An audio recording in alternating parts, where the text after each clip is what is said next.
कहावत है, एक रोटी और 5 हकदार। वही कहानी अभी बिहार की सियासत में देखने को मिल रही है।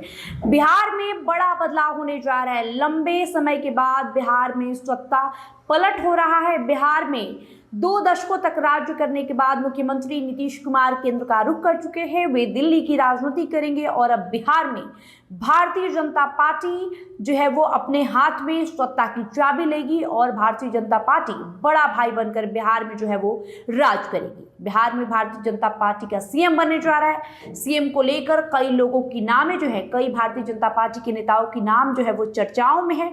हालांकि मुख्यमंत्री कोई एक ही बनेगा। वो कौन बनेगा, इसका जो चुनाव है, जो चयन है, वो बीजेपी के शीर्ष नेतृत्व और आरएसएस के द्वारा किया जाएगा। लेकिन जो रेस की बात करें तो रेस में तमाम नेता हैं, कई सारे नेता हैं जिनका नाम रेस में है और सब अपनी अपनी दावेदारी जो है वो पेश कर रहे हैं। हालांकि फ्रंट फुट पे आके कोई बात नहीं कर रहा, लेकिन कहीं ना कहीं सबके मन में लड्डू फूट रहे हैं कि आखिर जब ये मौका मिला है पार्टी को अपना सीएम बनाने की, तो हम बने या हम बने। ये स्थितियां बनी हुई है। आपको बताएंगे इस वीडियो में हम कि आखिर वे कौन कौन से चेहरे हैं जो सीएम पद की दावेदारी कर रहे हैं। नमस्कार, माय पीडी समाचार देख रहे हैं आप। मेरा नाम काजल तिवारी है। देखिए, बिहार की राजनीति इस समय बड़े बदलाव के दौर से गुजर रही है। मुख्यमंत्री नीतीश कुमार के दिल्ली दौरे और राज्यसभा जाने के फैसले के बाद राज्य में नई सरकार की गठन को लेकर सियासी हलचल तेज है। इसी के साथ बिहार के अगले मुख्यमंत्री को लेकर कई नामों की चर्चा है और एनडीए के भीतर जो है मंथन वो जारी है। नीतीश कुमार आज दिल्ली के लिए रवाना हो चुके हैं। 10 अप्रैल को वे राज्यसभा सांसद के रूप में शपथ लेंगे। इसे बिहार की सक्रिय राजनीति से राष्ट्रीय राजनीति की ओर उनका बड़ा कदम जो है वो माना जा रहा है। वहीं नीतीश कुमार के दिल्ली पहुंचने के बाद उनकी मुलाकात गृह मंत्री अमित शाह समेत भाजपा के शीर्ष नेतृत्व से हो सकती है। इस बैठक में बिहार में नई सरकार के गठन, मुख्यमंत्री के चेहरे और सत्ता के संतुलन पर चर्चा होने की संभावना है। बताया जा रहा है कि इस अहम बैठक में बिहार के बीजेपी के कई वरिष्ठ नेता जो है वो शामिल होंगे। डिप्टी सीएम सम्राट चौधरी भी दिल्ली पहुंचेंगे। इसके अलावा संजय सरावगी, विजय कुमार सिन्हा समेत अन्य नेताओं की मौजूदगी में नए नेतृत्व को लेकर अंतिम रणनीति जो है वो तय होगी। बैठक का मुख्य फोकस यही रहेगा कि बिहार का अगला मुख्यमंत्री कौन होगा और डिप्टी सीएम पद पर किन चेहरों को जो है वो मौका मिलेगा। अब बता देते हैं आपको कि आखिर वे कौन कौन से नाम हैं जो सीएम पद की रेस में है। इसमें सबसे पहला नाम है वो सम्राट चौधरी का है। बिहार में वर्तमान में डिप्टी सीएम है, गृह विभाग उनके पास है। जब एनडीए गठबंधन विपक्ष में थी, यानी बीजेपी जब विपक्ष में थी, तो वे नेता प्रतिपक्ष भी रह चुके हैं।